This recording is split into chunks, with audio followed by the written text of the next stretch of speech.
welcome to my review of Doctor Who Season 23, The Trial of a Time Lord, Episodes 5 to 8, or Segment 2, or Story 2, I suppose. Miss Mindwarp. I was about to say mysterious for some reason. Mindwarp. Parts 5 to 8 of Trial of a Time Lord, the second segment of the story, and I suppose as an individual story, the second story of Season 23. Okay, Mindwarp. Wow, this is a pretty different story to what we've usually experienced. What do I mean by that? Well, in this story, they have the balls to actually make the Doctor a villain in the story, or at least that's what it appears to be. Although it may be a ploy, or maybe the brain thing has this device has messed up his brain in the cliffhanger of Part 1. And then he turns good at the end, towards the end of part, in the middle of Part 4. But throughout Parts 2, 3, and the first half of Part 4, he's actually a baddie. He's helping Syl, who returns in the story, and they're actually on his home planet. And it's great to have Philip Martin back writing this story. And yeah, he would have come back for a Season 23 story anyway. And Neil Shaban, who played Syl in Vengeance on Varos, wanted to come back. So a Syl story written by Philip Martin was originally going to happen in Season 23 anyway. Mission to Magnus, which would have featured the return of the Ice Warriors. However, that season got scrapped, and the Ice Warriors' return would have been pushed back to Season 27 until that was cancelled, and then their actual return was pushed back until Season 33, aka Series 7 with Cold War, when they did come back. But they brought Syl back into this story because Neil Shaban really wanted to return, I guess, and Philip Martin, that is his name, yep, was obviously one of their best new writers from the previous season. He obviously impressed them with Vengeance on Varos, or they thought he'd be the best choice to bring Syl back. Well, actually, I suppose him writing Mission to Magnus would also have helped them make that decision, because he was bringing Syl back in that story, so they asked him to write a story for Trial of a Time Lord that would see Syl. Shame Mission to Magnus didn't get made, but oh well, at least Big Finish have turned it into an audio, and it's a target novelisation. Now we just need Robert Holmes' Yellow Fever and How to Cure It. Oh god, that would have been a much better story than Mysterious Planet. And it's quite interesting. There's this scientist called Crozier who's making experiments on minds, transferring minds from one body to another, so he can transfer the mind of a Lord Kiv, who is Syl's boss, in a way, and transfer him to another body, because his current body, his skull his brain is too big for his skull now. I'm not sure how, maybe all this knowledge or something, some sort of mutation. But Crozier has been employed to find a way to transfer the mind of Kiv from his old body to a new body, and he's doing all the scientific experiments.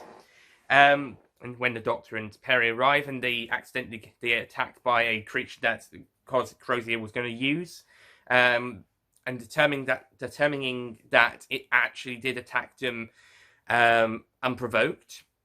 They didn't quite believe them for a bit, but considering they found it attacked them unprovoked, Crozier realizes they can't use that body, or they have to make amends for his experiments, and he eventually manages to transfer it into a fish-like creature, similar to Syl and Kiv, but one that's more adapted to sea life, and they're able to adapt Kiv to that body before finding a more permanent host, which they find at the very end, which we'll get to at the then.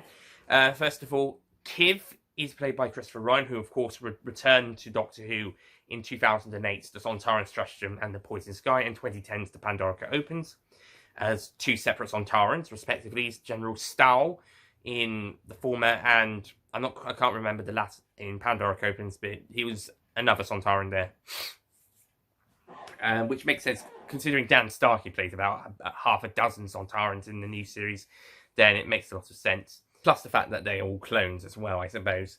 And Kevin Lindsay as well, and the actors from Two Doctors, if you count Victor Sontarans as canon.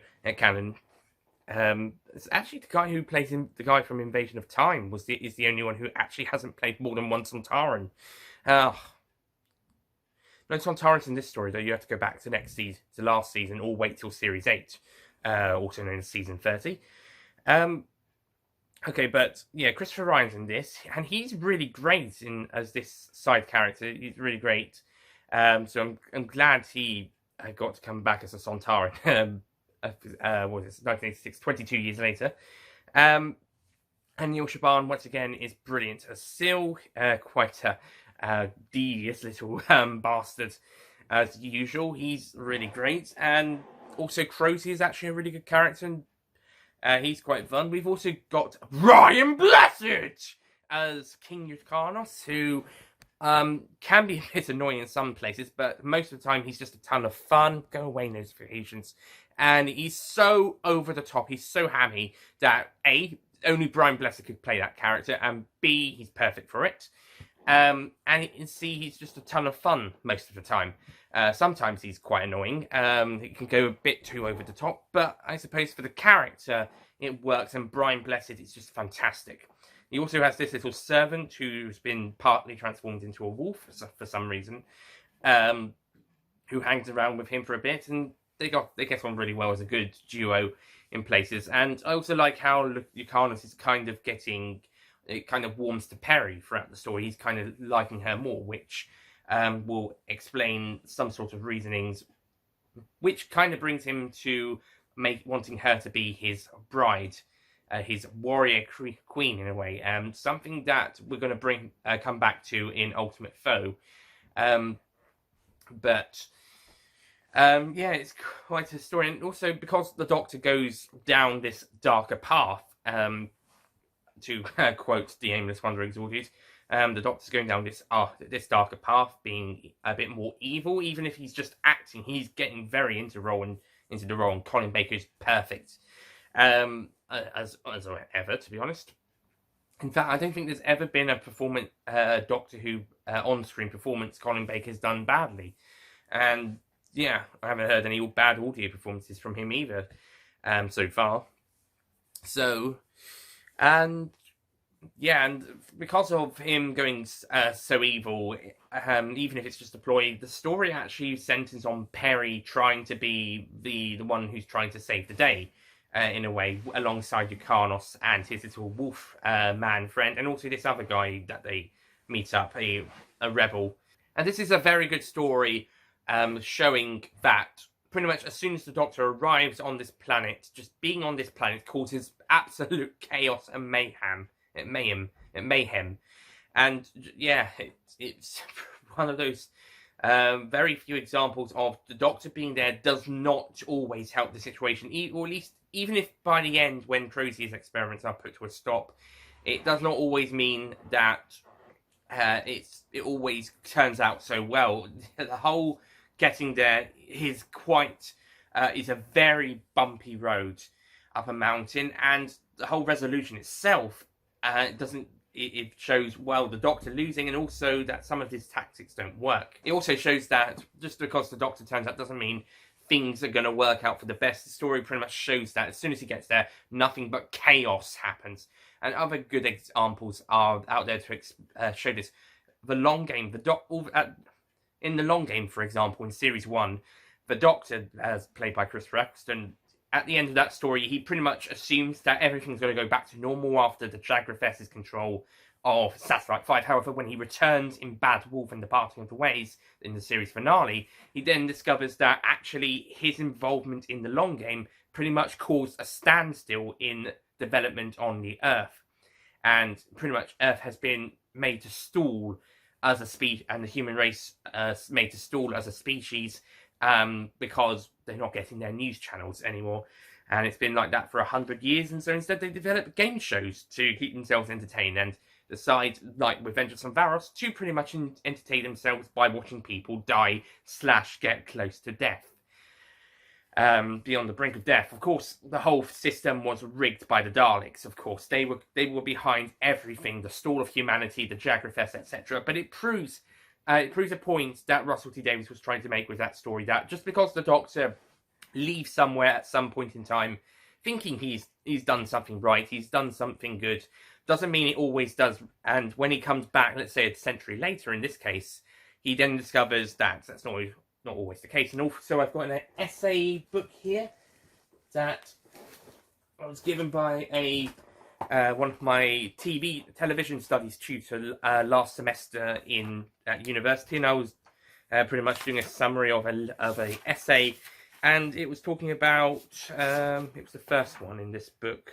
Knowledge, power, and the ethics illusion is explaining diverse viewer interpretations of the politics in classic era Doctor Who, and it was talking about one of the stories in the article talks about the protons with Patrick Troughton, and it suggests that just because the Doctor's helped these guys get freedom from the protons does not mean that this civilization is going to work out completely right. There might be some problems down the line, so a following story after that could show a sequel story in expanded media, or a future television story could show that. We've even had examples such as The Face of Evil and Time Lash, where we have stories which pretty much are set later on in the Doctor's life that pretty much reflect on the Doctor's involvement in a previous unseen story. And The Good Man Goes to War also has a reference to this as well, with Lorna Bucket and the her people.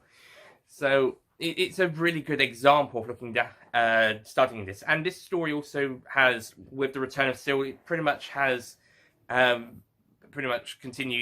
the consequences of Vengeance on Varos added into this story. Mission to Magnus probably would as well, but Doctor and Perry's re-encounter with Sil reminds him of Varos, and yeah, that adventure. And pretty much the point I'm trying to make here is that Mindwarp is just a story about how not everything can go just like Mysterious Planet. It's not just all a little adventure that may or may not be too that significant.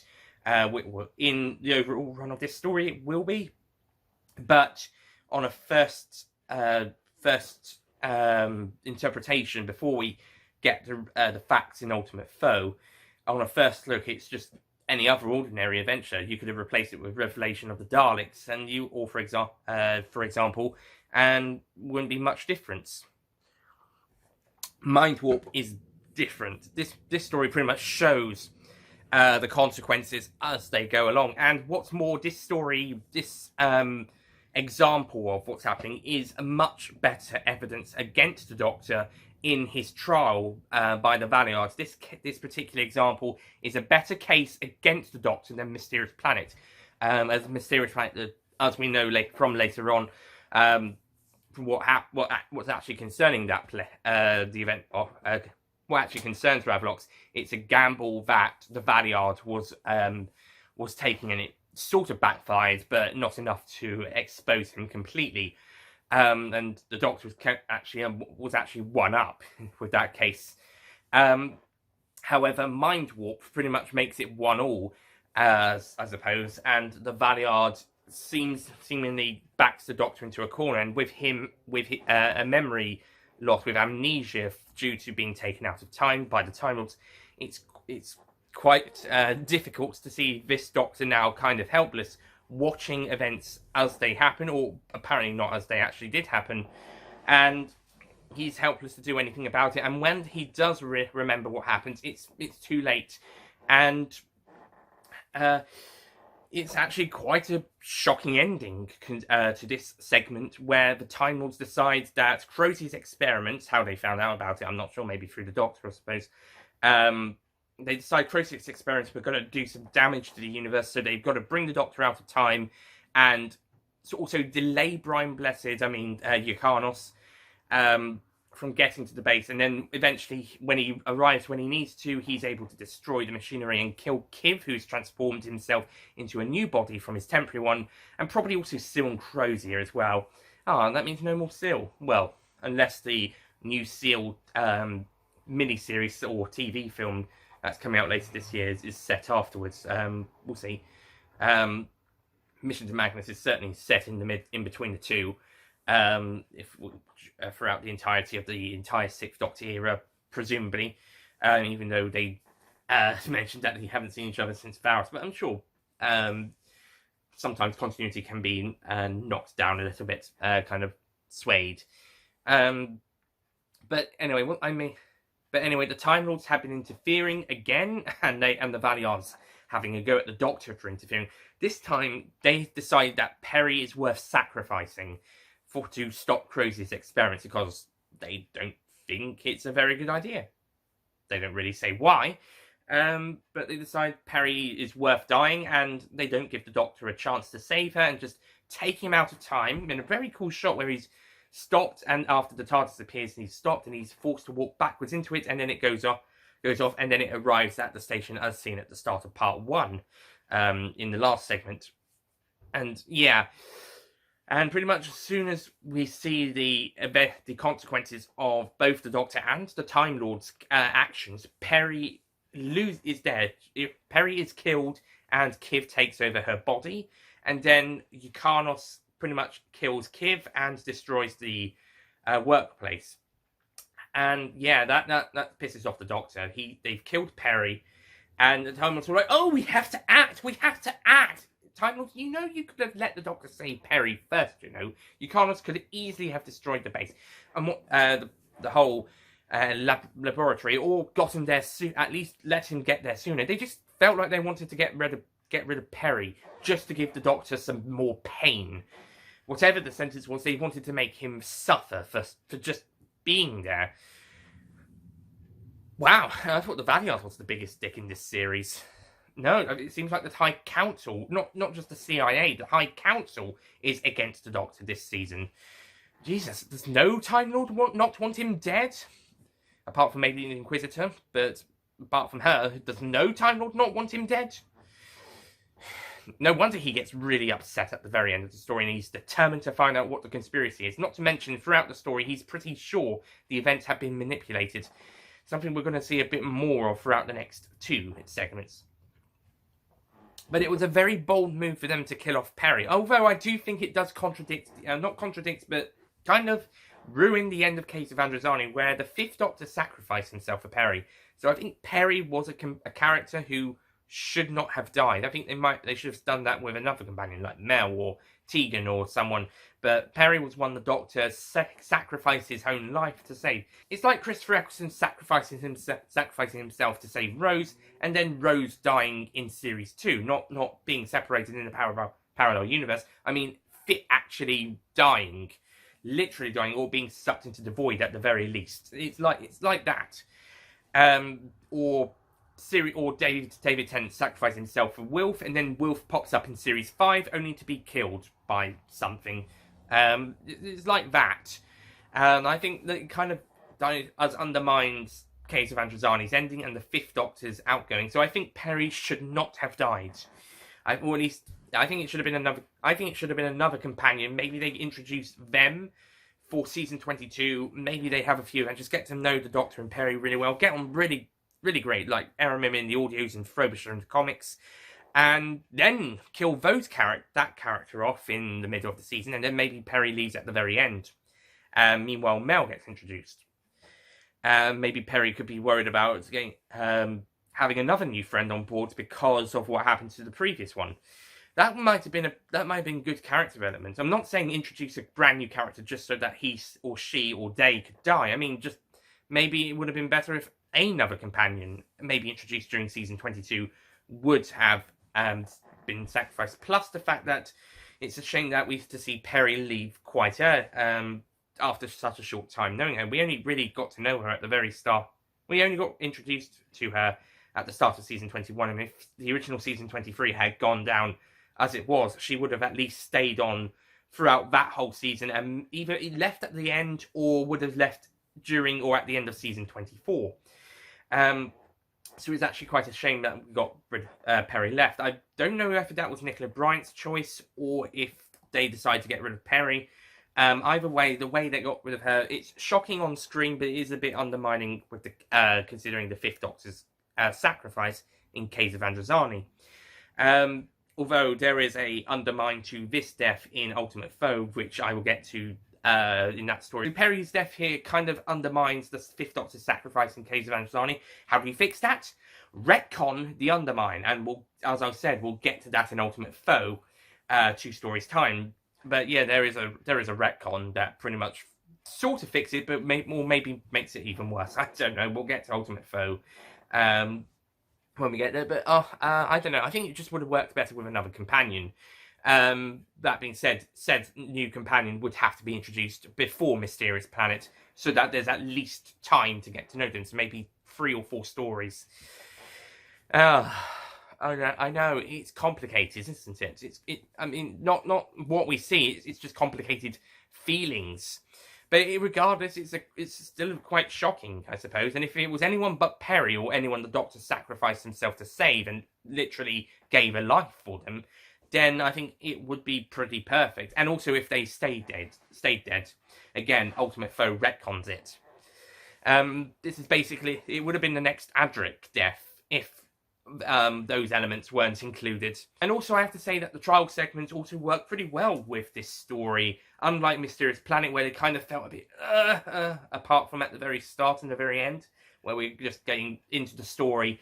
But when they were going through the segment, apart from the bits where were bleeped due to sensitive information that the Valiant didn't want anyone to know about until later on, apart from that bit, it was actually quite interesting and would work as overall plot. But besides that, and the start and end, where we're just getting into the story and developing it, starting off the season longer story, it kind of felt a bit, in some places it didn't quite feel comfortable. It felt a bit disconnected.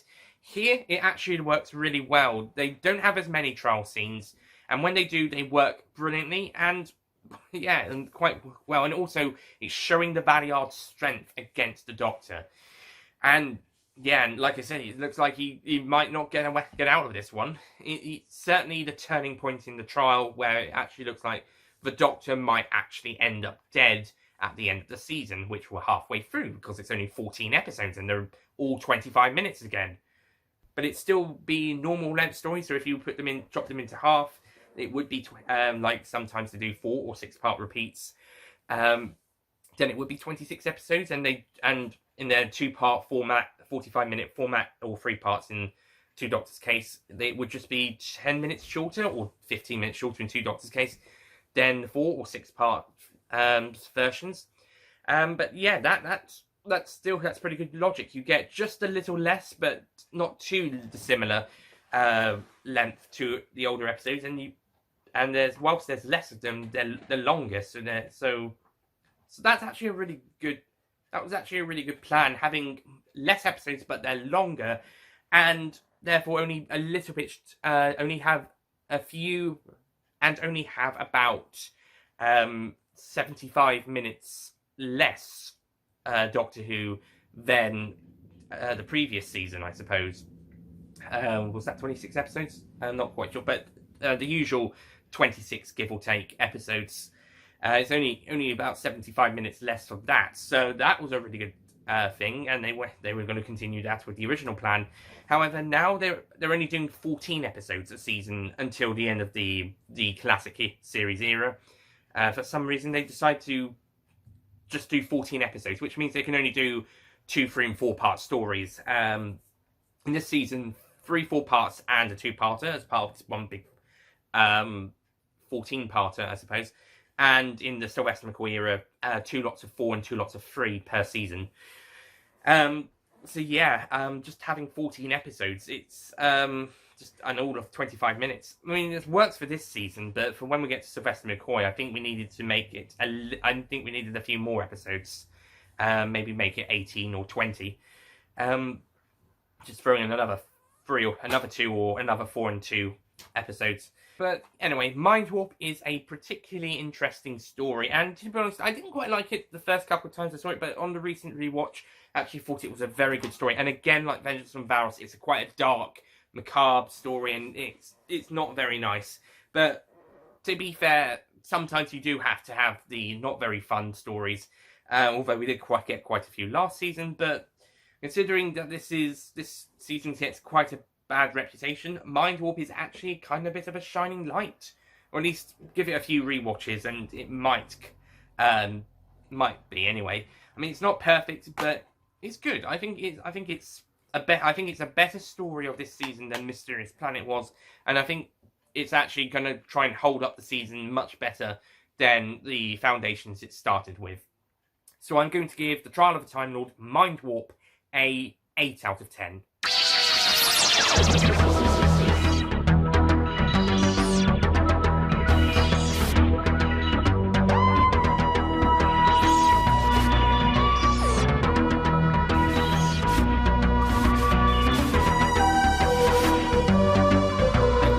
About giving it a 9, but I didn't quite like it enough to do that.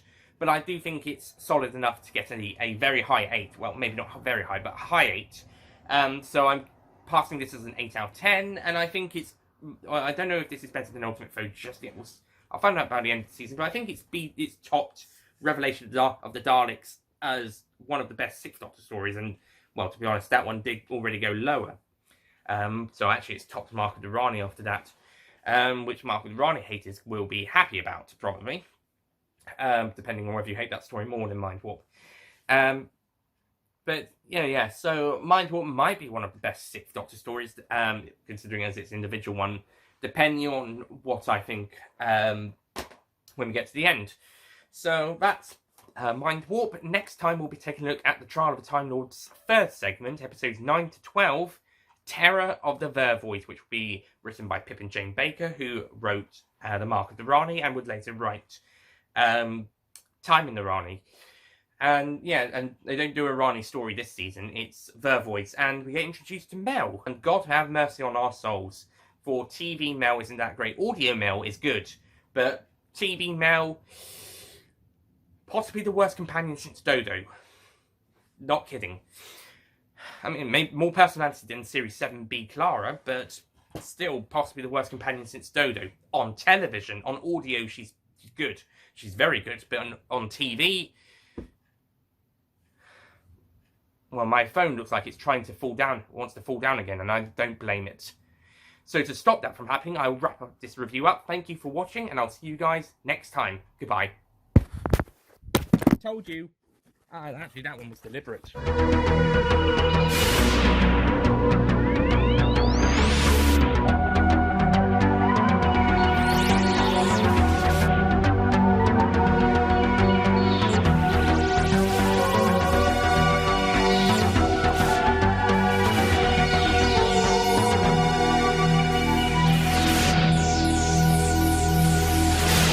Don't forget to click below to subscribe to the official Nicholas Payne Retro YouTube channel. Oh, I just start and it flips over.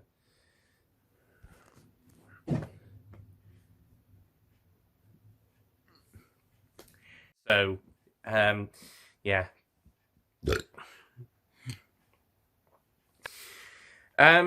Okay, so...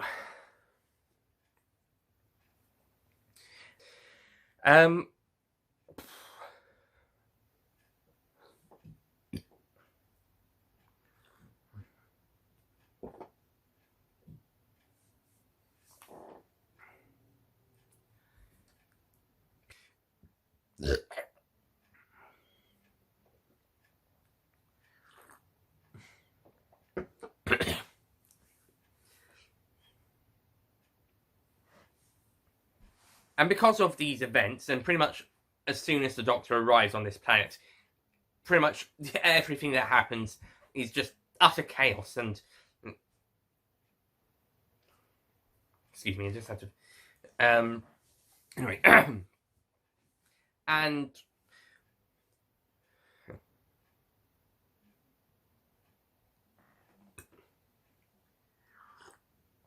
whenever I do this, my body feels like I haven't digested anything.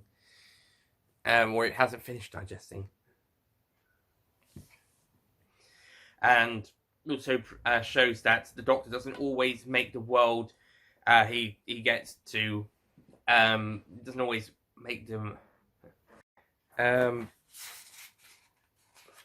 think it was the politics and law, no, that's the editor. Knowledge, power, what was it? It was the first. What was it? It was yeah, here we go.